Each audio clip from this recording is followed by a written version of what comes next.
Episode namba 5. Hii episode ni namna gani tunaweza kubadili rangi ya kitambaa kwenye picha yako uliyopiga studio. Tumeshafanya selection, tumeshanyoosha kitambaa. Sasa namna gani ambavyo unaweza kubadili rangi ya kitambaa. Naitwa Ken Francis. Simple, una click layer ya background yako ya kitambaa chako, and then unakuja una add hue and saturation.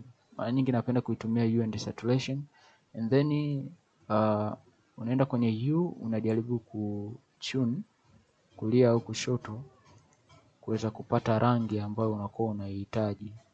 Mfano mimi nataka nimwekee rangi ya blue, lakini hii blue iwe isiwe saturated sana, ishushie saturation kidogo,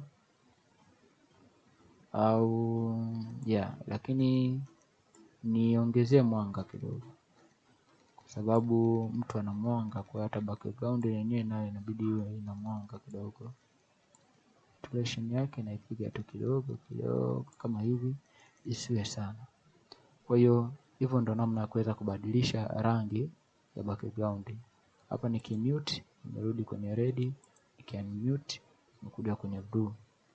Japo wengi wanapenda kutumia njia tofauti, lakini mimi kwangu naona ni simple na ni ya haraka pia na ni nzuri.